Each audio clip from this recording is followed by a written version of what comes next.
Hi everyone and welcome to The Constant Cheerleader, the podcast that champions the people who go above and beyond to make a difference in the world and their communities over a cuppa. My name is Gemma Stevenson and joining me today is a woman who is no stranger to making history. In 2018, she became the first black South African woman to compete at Wimbledon, making it to the semi-finals on that occasion.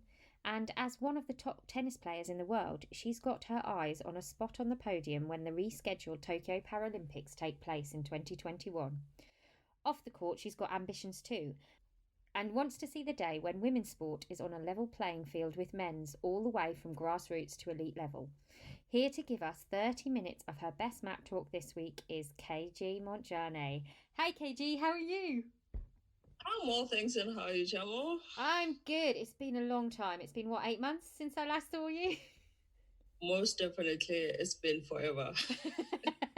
I mean, we were in a sunny place. We were in Melbourne. We were just chilling. I mean, people had heard of coronavirus, but we didn't really quite know what it was going to do.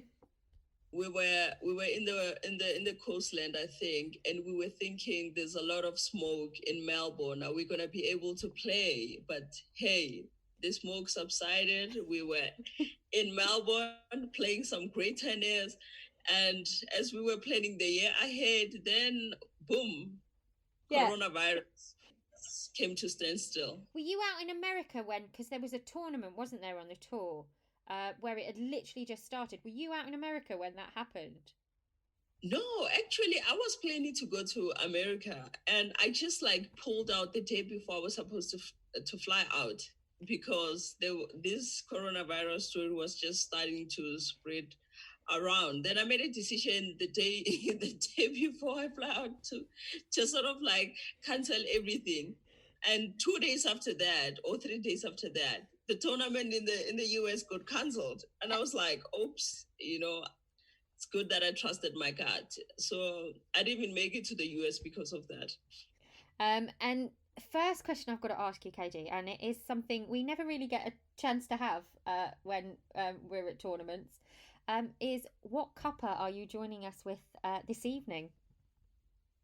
You know what? I just had dinner, and normally I will just down that with the sparkling water. KG, you're so healthy. I'll just have some, sparkling water, rehydrate. Yeah, sparkling water. These wines things, they're not really my thing. I don't know. Yeah, I'm just an African. I'm an African. It's either water, wine is not my thing. It's so foreign to me. So I prefer sparkling water or just water. So that's what I'll normally down my dinner with, to be honest. Or I'll just have a tea because recently I've just became this tea person, but simply because of pandemic. But never used to drink tea. But hey, these days I'm a tea somebody. But does it also have something to do? Because I remember, what was it, about a few years ago, you kind of had a switch in your training pattern and mentality, didn't you? Yeah, I did that because if you remember, I made a couple of changes with coaches. I mean, training bases. So I really had to do that because it was hard for me actually when I actually dropped out of the top 10 or the top 8 because I was down to 10. And that's when I figured that I really need to do some changes. I really needed someone who's going to bring in, fresh ideas, yeah, because I think that's what I needed. Because I had figured the girls have figured me out, they know how I play. And yeah, because they were just exposing my game so easily. So I needed to make those changes. And if you have really been following my journey, you would realize that I have changed coaches 2 times already. So the coach that I'm currently working with, we started working last year, February. So we just sort of have a year and couple of months. And I can see with the work that we've been doing, I can see a bit of a difference from where I used to be. So it was really important of me to actually make those changes. And that's the thing, because it's wheelchair tennis is, it's growing. You tend to meet the same people each week in a tournament. So it's so important not to be readable and to be able to change a game, isn't it? Most definitely. Hence, I was saying I had to make those changes because I was being exposed. My game was just like more transparent. So it was really important. Like you say, we play same players over and over again. And I was still struggling against the very same players, even if I played them like so many times. So it came to my attention that my game has been exposed. I really need to add something to it. And yeah, I mean, I've seen end of last year in the Masters that, things are starting to, add up. This year into Australia, I sort of seen that whatever me and my coach were trying to work on, it's really coming together. I'm no longer becoming a predictable player. So yeah, I'm just getting the girls to get back to drawing, but also to try and figure it out again. I mean, yeah, I mean, I don't want to bring up any bad memories for you here, KG. But I've been following you guys on tour for a while. Australia, it felt like you were starting the year in such a good place. I mean, you had a really good win in the quarterfinals against Sabine. Not to bring up any tough memories, KG, but there were points where you were game point up against, the world number 2, Yui Kamiji. Before all this lockdown happened, you must have been feeling really confident. Most definitely, I had started the year with a lot of enthusiasm. And talking of that US match, I mean, the tournament before that, I had played UE in the quarterfinals, and I had like 3 match points. And yeah, I just froze, and that's where experience, comes, because I've never been in that stage whereby I don't have to play under pressure. Yeah. And because I was under pressure, I couldn't even sell the match, even when I had a great opportunity to win. So going into the Grand Slam, I knew what is it that I can actually do against Yui. And like you said, I had game points every time.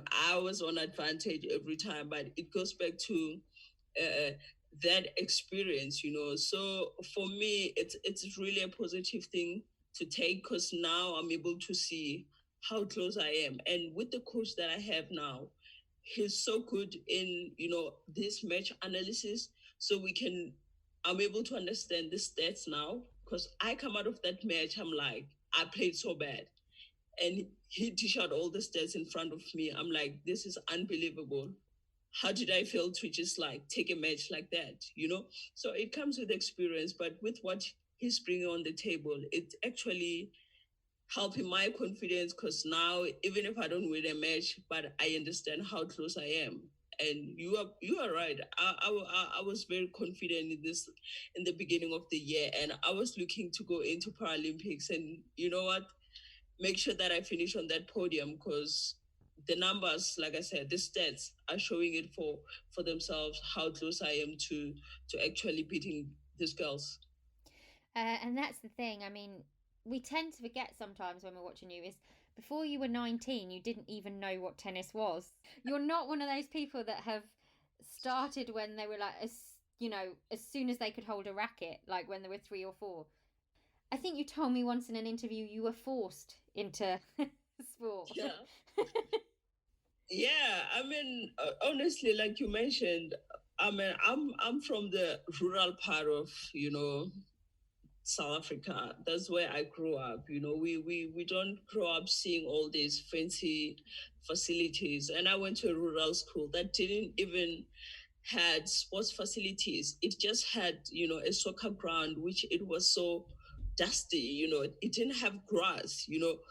Didn't even know a soccer ground needs to have a grass. You don't know these things because you don't even have an access to the TV. So you really don't get to see all these things. But at the school, they introduce us to all these activities so that we can become active. Like you mentioned, when tennis came, I wasn't even interested because I didn't even know what it was. So I didn't even see a point. Why should I play? So they forced me into it, and I didn't even know I had a talent in this sport that I've never saw or heard of it before. I knew of running. I mean, I know people run. I knew people play soccer. I knew people play netball, but tennis, I didn't know what it was, and that's why I wasn't even interested. But beyond that, I had a talent, and I was so curious to explore that. And yeah, it's been a rough journey for me having to pick up a racket that late. I was so old to even teach my muscle memory certain strokes because I didn't have a great development of the sport. So I think I'm improving as I grow, because my development wasn't that great. So all those up and downs, they make sense for me that I might have peaked early in my career, but I didn't know what was going on. But now I'm starting to understand the sport better. And I think I remember your technique at the beginning, like when you first started playing. You're a lefty, but you used to serve with your right hand, didn't you? Oh no, yeah. You know what? When I first went to my tennis camp, and I think there were so many coaches, there were so many players, and I was just like sitting at the corner trying to figure it out in my head. How am I gonna be able to play? Because I used to play a double hand backhand because I've seen a lot of coaches doing that. So I thought, I can just copy whoever. But then a lot of players were serving with the right hand. So I just thought, no, that's how it's done. So I need to serve with the hand that everyone serves with. So like even those coaches there, no one gave me the basics. Like this is how you do it. This is no. I just followed the bandwagon of other players, how they were doing it. I was like sitting on the corner, I was like, okay, no, I can do this. So this is how we do it. So everyone served with their right hand. I thought that's what I needed to do. I started serving with my right hand, but it was so weak to hit, a forehand. So I would actually play double backhand and just like play a forehand with my left hand. So that's how it was. I had to figure it out because I was a very competitive kid by then, and I didn't want to feel left out. So I had to figure it out. And then, I mean, from there, 19, not knowing what tennis is, I mean, what, 3 Paralympics? Whoa. I find myself Beijing Paralympics. I didn't even know what Paralympics were. I'm like, yes, I'm out here and I'm playing on this court. There's like 1,000 people cheering for USA. I'm like, oh, but you know what? There's McDonald's around this place. So at least there's something for me to enjoy. So me being to my first Paralympics, I don't even know what to expect. And I just found it amazing. The atmosphere was great for me. But I think that's when I actually appreciated tennis, wheelchair tennis as a sport, because I've never seen so many people come in to support a disability sport. I played in athletics, but I've never seen anything like that. Then I was like, if people can come out in numbers like it's a soccer match, it means this sport is so amazing, and I was so motivated that I want to qualify with merit for my next Paralympics because that was just a wild card at Beijing. Yeah. And yeah, I really had to work hard to make sure that I get to London with merit, and that's how I made it to London. And unfortunately, I got injured in the midst of London Paralympics, but I was so well prepared because I won my first match at London Paralympics. So that was enough for me, despite me not being able to progress to the next round. And then you went on to Rio, and obviously the new movie's come out now, hasn't it? That Rising Phoenix. And it's actually exposed some of the stuff, the lead up to Rio 2016 of what happened with how it nearly didn't go ahead. As an athlete, did you know how close it was to, being cancelled, or did they keep you really kind of focused on your performance? Honestly, they kept us really focused on our performance. We didn't even know that Rio might be cancelled. Yeah, we had stories, Zika virus, but they always said to us that, I mean, they're working on that, but they never even revealed any chance for us not even being there. They really, really tried to keep us focused, and that's where our focus was. And come Rio, you meet new players that we never played before, and you get a shock. So I think the London Paralympics and Rio Paralympics for me actually they sort of prepared me on what's next. What to expect actually in Paralympic Games, because sometimes I just thought going into Rio, I would have calculated in my head, yeah, I'm out of the top 8. I know I might come across. Yeah. I see that, oh, I'm on Annex half. Perfect. I'm seeing quarterfinal already. I didn't see all those other players that I've never played before. I didn't even think of them.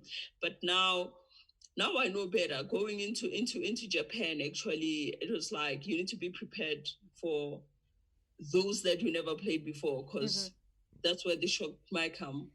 So I was so confident already for such circumstances. But hey, COVID happened, but it still gives me more chance to actually, work a lot on my game. Yeah. And I've got a bone to pick with you, KG. There's one tournament where I remember asking you a few years ago and saying, KG, why do I never see you at the World Team Cup? And you went, oh no, not me, never me. I'm never doing that. And then 2019 comes along, and whose name do I see on the South African roster? Oh man, yeah, because it happens that you can't play in Paralympics if you don't play in the two World Team Cups.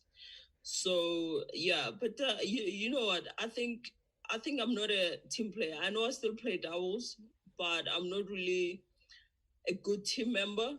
So growing up with the sport, like I said, I picked up the racket really late. I got so frustrated in so many ways that come doubles, then I mean, World Team Cup, come World Team Cup, we have to do things in a team manner, and you can't really control what the other person really does. But also, with being the stronger player in the team, I had always dealt with the pressure that it's like I can't lose. It's like I'm not allowed to lose. I'm not allowed to do mistakes. So that was just the hype I was getting in the team, and it gave me so much pressure. And I just didn't feel like I actually love World Team Cup because of the pressure that I have to deal with to win. So I think that pressure actually, it really made me to hate the World Team Cup, because it just made me feel alone, and I just didn't even have ways to deal with that pressure, because I felt alone and I felt like there's a lot of work on my shoulders that I can't handle. How is it in South Africa? Like, obviously, there's countries like the Netherlands, here in the UK. They have a junior program for athletes coming up. What's it like, the development of wheelchair tennis in South Africa right now? Honestly, the program used to be really great in the past. I used to see like some promising juniors coming up, but with what really happened with our tennis, with wheelchair tennis, basically after losing that huge sponsor, a lot has changed. There was just limited ways to have programs at schools and all that, so it sort of killed the vibe of the sport. Like now I don't really see much juniors coming up. I don't even know anymore what's really happening on the grassroots level. Would we have anyone coming up? I don't even know that anymore, because I know after losing that sponsorship, it sort of killed a lot of hype around our sport, even just the motivation to some of the players. I mean, some of the juniors who used to play, they went on to play wheelchair basketball, Yeah. and you can't blame them with the situation that we have. I mean, even us as top players, we still struggle for sponsorships. So you can imagine if those kids can see what's really going on, yeah, they will be not motivated to actually take up the sport. So I can't really tell what's really going on our development programs, to be honest. And I, for one, I've got my own goals to focus on. I'm so hungry to win a measure. I'm so hungry to maintain my sport in the top seven. I'm so hungry to become the best player in the world. So having to deal with that pressure, I sort of just shifted my focus to just like do me. I just want to do me and make sure that I can achieve what I want to achieve, because it really breaks my heart knowing that I might have to retire and there's really no one at all. But I can't put my mind there, because that's sort of draining. It's really sad, because I'm not really sure where we are in terms of development programs. You've mentioned the finance there. Finance is a really big thing in wheelchair tennis, because it's not like you guys are on, you don't win a tournament and get $3 million, do you? I mean, it there is a massive, massive gap in your guys' prize money in general. I mean, it's getting better. It's slowly going up, but there is still this massive gap, isn't there? Yeah, there is. I mean, apart from just looking at the Grand Slams, because I think Grand Slams for top players is just a winner on its own. Because at least we get to get a reasonable prize money compared to our own tournaments. Because in our own tournaments, I mean, it's a loss situation. You spend a lot of money on flights and whatever. Even if you go for 3, 4 tournaments combined, you don't even make half of the money you spend to get there. Accommodation, flights, food. You don't make it back. So for us in wheelchair tennis, it's just a passion driven sport for us. We've got passion. We love doing it. We enjoy doing it. That's why we do it. Because it's not about the money. Because if it was about the money, we wouldn't have players, going all over the world. Because honestly, we don't really make anything. The fortunate one are the Grand Slam players. Because yeah, maybe in all 4 Grand Slam you can actually make half of what you spend in a year if you are doing much better, and if you are winning, yeah, you are basically you can make what you spend in a year. But for us in wheelchair tennis, honestly, I just feel like we are being driven by passion and for the love of the sports, to be honest, because if it wasn't for that, I don't think most of us we would be where we are if it wasn't for that. And you talked a bit about Grand Slams and the players that are in a Grand Slam. It's been a very funny Grand Slam year this year. Australian Open happened. Roland Garros has been moved to October. Wimbledon didn't happen, but they did give you some money for it not being played. And the US Open is obviously happening this month. But you, from early on, from when the entries went in, you've made the decision not to go over to New York, haven't you? Yeah, I made that decision because honestly, I had to look at it from financial part of view. You know, we with international travels being limited across the world, like in South Africa, we don't have international travels even now. So if you're gonna travel with whatever permits that you get, I cannot get a direct flight. Of which for me, a direct flight it's more prominent for me.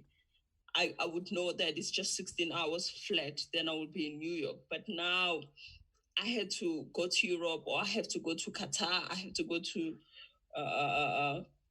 where's it, Dubai, for me to get to the US. That's like traveling for 24 hours. And it's just too much for me. And I don't feel safe with the whole pandemic. Breathing through the mask for 24 hours, I don't think it's the most convenient thing for me to do. But other than that, I just felt like, despite all the long travels, I just thought this is about time I'm gonna have to prioritize my health, and that's how I made a decision not to go to the US. And also financial wise, for me, it didn't work for me. It didn't make sense. I'll spend too much money on flights. You can't even buy a return flight. It's one way, and you have to buy one way back. So it just didn't make sense. And you have to stay at a tournament hotel, of which normally you would save from that, because you know how expensive tournaments hotel are. Now you can't even save on that. You are forced to pay that amount of money. So, and it's a loss situation. The prize money has went down. So like I said, for me, it wasn't even more about money. I mean, the points are frozen. I really have no pressure at all to be going around and spending too much more money and risking my life. So I just thought I can just, chill and let this pandemic to subside and see how it's being dealt with. And yeah, how can I get back to competition in a safe way? So I'm just home and observing what's happening out there, and I can make a decision in a couple of months if I really want to go back to competition or not. I mean, there is going to be somebody out there who's going to miss having you there this year. I mean, you're kind of like the US Open double act. You and Dana Mathewson. Uh, we always get little video highlights from both of you every year. It provides a little bit of light entertainment because that's the thing, KG. You're seen as somebody who's a very intense competitor on the court, but actually off the court, you just like to make people laugh, don't you?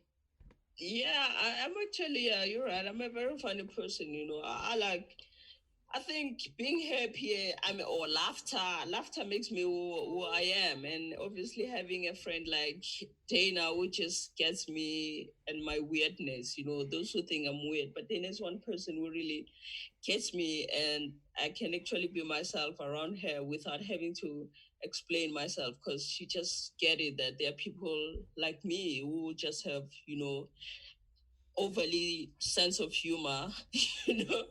So I would miss her. I would miss her. I would miss being out in New York, But one part of me that I'm really happy about not going to the US, it's actually what's really happening in the US apart from the pandemic. The whole issue of racism. I don't know. I don't know. I just feel like in my own way, I'll just take it as a protest that being out there, I'm not really supporting what's really going out there, because I feel like a lot can be done. It's really emotional to even actually talk about it, because no one knows what we really go through, as Black people. But we try to just like hold on and move on. But it's really saddening. But you can't blame people who doesn't understand it. If it's not being done to you, if people don't make you feel less of a human because of the color of your skin, then you won't understand how it feels. Because us as Black players being out there, we feel like we feel like we are representative of our Black people, because tennis is a white sport, Yeah. And anything that we can do to voice these issues in the platforms that we have, we're going to raise them, because the world needs to understand we might be Black, but we're not less of human. We are as capable as everyone, and we can't just sit back and say we are so comfortable in the sport that we play in, while our fellow Black people are suffering. I mean, if we do have voice, we need to raise that, because we really need to show that we stand against racism. Because like I said, when we are out there, it's only a few of us. We feel like we represent our own people, so that they can know they also belong. Because the system for a long time kept kept us away from playing sports like this, but now we can. So why can't we encourage everyone to, stand up against racism? Yeah, and I think it is important to have that voice. I think it is important that you have that voice as well. And like you said, part of your uncomfort with going to America at the minute was COVID, but part was obviously what's going on over there at the minute. For somebody to be a good ally, what do you think they can do? I just feel like if we stand together, man, if we stand together, because we have most influential people in the world of sport. Yeah. If they can stand together and voice these things, I think the world will come to understand how serious it is. Mm-hmm. Because yeah, we can always protest, because protesting also is not great. We risk lives out there. You go out to protest, and the next thing you get injured. So I wish influential people in the world, they can do much more better about this, simply because they're so influential, they're so powerful. They will be heard. I'm just KG from South Africa. I might be seen as a star in my country and all that, but when I'm on the US Open stage, I'm not bigger enough. I'm not bigger than Roger. I'm not bigger than Natal. But if we get all those influential people involved to voice these things, I think there will be change in the world. You say you're just KG from South Africa, but KG, what you do in South Africa, you are doing big things, KG, and I think you're underestimating the power you have. All I know is that I'm just a beacon of hope, to be honest. Where I come from, communities where I come from, I'm a beacon of hope. Coming from Africa itself, I'm a beacon of hope. I'm out there to give Africans hope, like we talked about it. I picked up a racket really late. Who would have imagined picking up the racket at the age of 19? You would make it to a Grand Slam. I never thought of that. But there's a child somewhere in a community where I come from who would look at that and be like, I really want to do this at an early age, and, even become better than what KG was. So for me, I just see myself as a beacon of hope. But I know that sometimes even the goals that I have looking at my journey in tennis, they just seem very much impossible. But I can still instill hope in others. So for me, it's not about underestimating myself, but much more like seeing myself as a beacon of hope, that I want to see the Africans doing much better than they are and believing more in what they can do. Yeah, and to another thing that you're passionate about, putting women's sport on a level playing field with men's. I mean, you talk about it a lot, and you think it more needs to be done, not just at elite level, but at grassroots level too. Most definitely, that needs to be done. I mean, for how long? For how long we're gonna just watch women in sport being marginalized? Being stereotyped. Women are doing much greater things now. Women are showing talent. Women are showing abilities and capabilities. So why can't they be endorsed like their male counterparts? What's actually out there that makes women worth less? That's what I don't understand. And it doesn't make sense. So let's just balance the equation and everyone will be happy. Give that credit to us because, wow, we are the most influential people in this world. I think because you're quite a strong woman as well, KG. I think has that come from like you had quite a strong mum and you had quite a strong grandmother as well, didn't you? Has that all come from having strong women in your life as well? Yes, most definitely. And you know what, Gemma, being born with disability and having a mom and a grandmom like the ones I have, not even for a second they thought of being like, oh, our poor child, our poor child can't do this, our poor child can't do that. You know what? They just took me and put me out there in the world for me to be myself. And for that, I applaud them for doing that because otherwise I could have been sitting here and feeling sorry for myself that I can't do this, I can't do that because I don't have a leg. I don't like, they didn't even give me that chance. They taught me from the word go that you are a strong person, you are a gift from God, and you're gonna go out there and be yourself and live your life to the fullest without anyone telling you anything. No one's gonna feel sorry for yourself because that's not how we see you. So go on. They taught you to go out there, believe in yourself, be strong. When will we see KG Montjane lift her first Grand Slam title? You know what? I was hoping this year I can do that. Honestly, I was seeing that from 2018 after making that Wimbledon semifinal. I was like, if I can move from one round to another, there's a possibility. That's when I started seeing it. And this year's Australia Open, it has showed me, the stats has showed me how close I am to get to that Grand Slam final. Should I string 2 matches back to back with those girls, I tell you, I'm definitely going to win that Grand Slam. And I was hoping it could be this year. I was looking at, it's either could be, I don't know, it could be on grass or it could be on hard court. I was looking at that. It's either could be Wimbledon or it could be on US Open. But unfortunately, those are just tournaments that are not happening for me. But I will see what I will do at Roland Garros. I will go try my luck. But I was hoping this year I can actually lift my first Grand Slam title. And I'm going to ask you for some predictions now for the US Open. Go on. I'm going to get you in trouble with the other players now, KG. You're gonna get me in trouble, but you know what? I will just keep it as it is. My final prediction, I give it to Dida and Yui. I'll just stick to that. Women's draw, Dida and Yui final. Now you've got yourself in a hole there, KG, with the prediction. Everybody's going to be waiting to see now at the end of the week. We've got to do the kind of cheerleader part of the interview. And we do a part called the cultural exchange.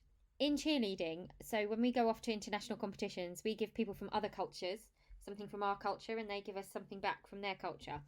So this is like your chance to give somebody a top tip or something that's kept you entertained during lockdown?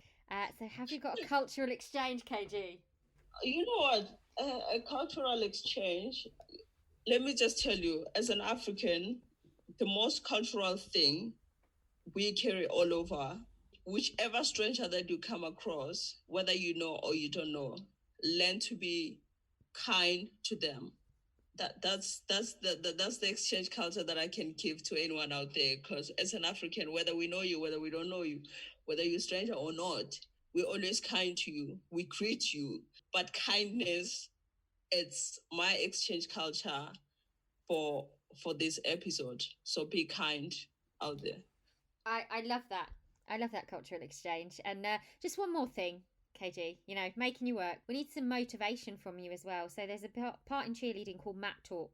And it's basically where we're on the mat competing and one of the team members is kind of shouting motivation at you to keep you going. It's kind of like a little bit of your motivational cry to leave our listeners with for this week. For me, it's always like, if you're out there and it's tough and you're about to lose hope, you have to go back to, how did I make it here? It doesn't matter how it's going to go at that particular moment, win or lose, but how did you get there? So look back on that journey or steps that you took for you to get there before you can even think about giving up. Just never forget the process that it took for you to get where you are. No matter how bad or good things are, remember your work matters. Everything that you put in, it matters. Some very wise words there, KG. Some very wise words from somebody who has been there and done that. All that's left for me to say is thank you for coming on today, KG. Because I know even though you're not doing the US Open, you are still training hard every day to make sure you can be the best you can be.